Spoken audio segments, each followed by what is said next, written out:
It's kind of a mediocrity. Mm. You really need to fail to fall out of the limelight long enough to produce something really strong again. Totally makes sense. One of the best things that can happen to a comedian is bombing. When you bomb, that feeling is so bad. I always describe it as like sucking 1,000 dicks in front of your mother. But the difference is that there's probably someone out there who would enjoy sucking 1,000 dicks in front of their mother, but nobody enjoys bombing. So it's probably worse than that. But that feeling, whatever it is, reignites your appreciation for people's attention span, your appreciation for tightening up your delivery, your concepts, figuring out a better way to get them through. You never want to experience that again. And some of the greatest moments in my own personal journey of stand-up have come from eating shit. That's where they come from. You got to eat shit. I mean, it's great to do well. It's wonderful. Feels great. But those eating shit ones, those are the ones that get you to the Notebook again. Those are the ones that reinvigorate you, have you spending hours and hours in your hotel room, going over sheets of paper and checking out ideas, making sure these concepts connect together in some sort of a meaningful way, and figuring out how to tighten things and cut out the fat. When you're in this situation right now, and you're frantically writing now, and you know, and sort of forced into this element of creativity, this you're forced to be hungry again. I mean, I wouldn't wish it on you, but in a way, do you feel like it's kind of a gift? Oh, yeah. In a way, you have to accept ultimately that everything is a gift, because it's always about what they call cognitive reframing. Cognitive reframing. Whatever happens, you reframe it in such a way that you recognize the value of it.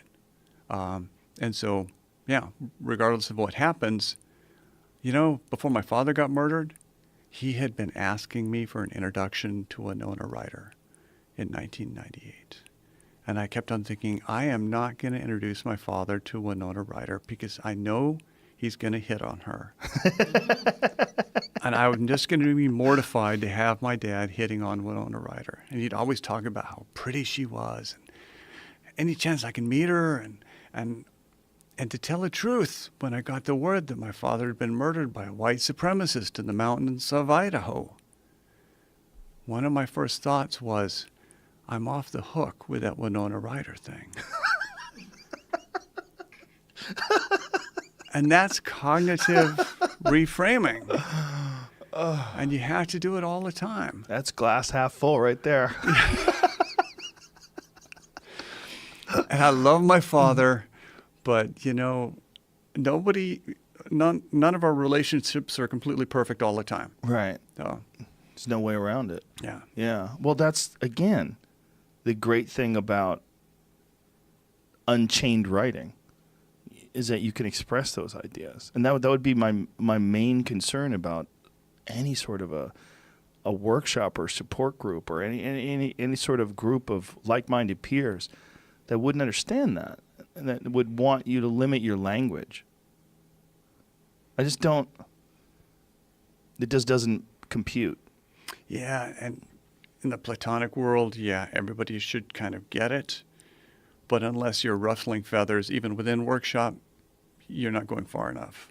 You know, I loved writing that line in Fight Club where Tyler and Marla have sex for the first time, and the most romantic thing that Marla can say is, I want to have your baby. So what is the inverse?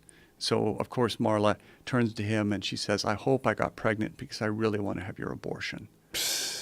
And that's the line that the movie studio went around and around. And even Brad Pitt said, you know, my mom's going to see this movie. I don't want her to see this line.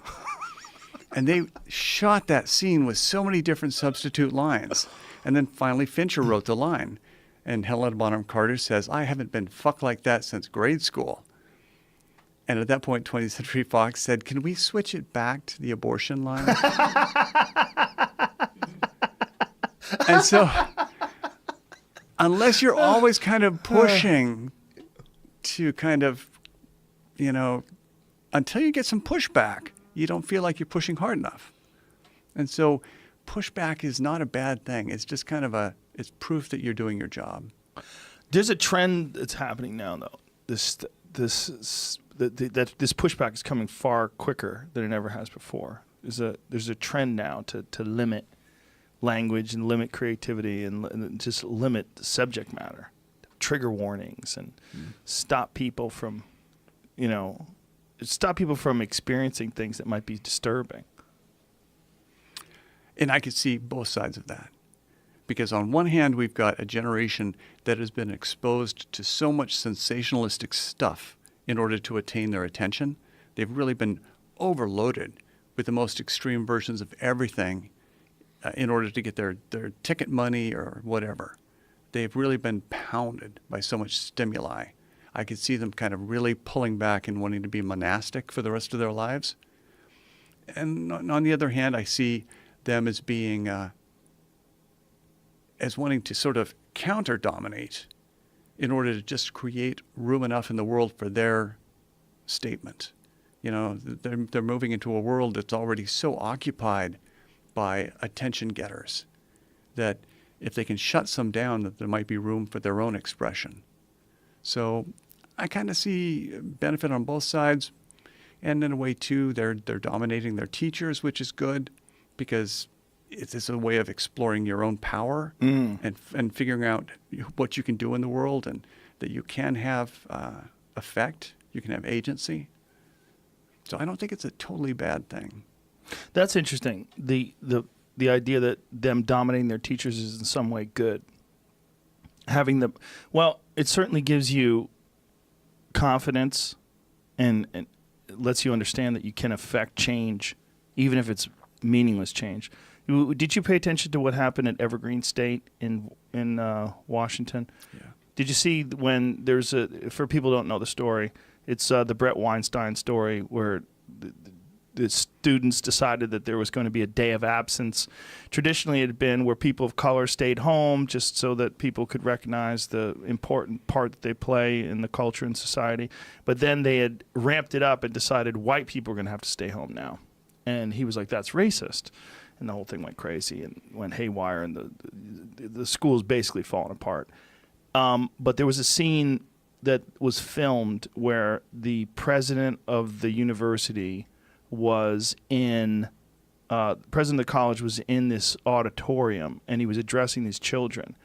And they told him to stop moving his hands because it was threatening. And so he put his hands down, he put them behind his back, and they all started laughing. And I was like, wow, this dumb fuck. Like, this guy's running this university, and he let them tell him not to move his hands, gesturing as he's speaking. He's like one of the most non-threatening beta people on the planet. And this guy is just he just wants to keep his job and try to silence this mob, this angry horde of, fucking kids. They're kids. But when he listens and puts his hands down, I've probably watched it 10 times, they all start laughing. And just, I think it just demonstrates how desperately they want a stronger leader. Yeah. They don't respect, they don't want to learn from somebody who is a college professor and has never really attained anything in the world. They just don't want to become another cog in that same kind of, wheel. They want to learn from somebody they respect and whose attainments they respect, whose achievements they respect. Right, that's probably part of the issue at universities, right? Is that these professors are so terrified of the reactions of these students, which is not the place you're supposed to be with a mentor-student relationship. It's not supposed to be that way. It's not supposed to be that the mentor desperately needs the student. You see that sometimes in private schools with rich kids. They treat their teachers like shit, and the teachers have to bite their tongue because they have to. This is not. It's not the normal dynamic that exists with the older wise person and the young person who's trying to learn from this person they deeply respect. It's not that dynamic at all. It's this old person who's weak and wants to keep their job and is willing to tailor their own thoughts and ideas to this irrational mob of social justice warriors. And that's what we're seeing on campuses now. Professors calling for censorship and to stop freedom of expression. You know, when I was in college, my favorite professor, Roy Halverson, he was the John Houseman of the journalism school. He was this old gray eminence, and nothing made him happy. You could never please this John Houseman paper chase guy. Nothing was good enough. And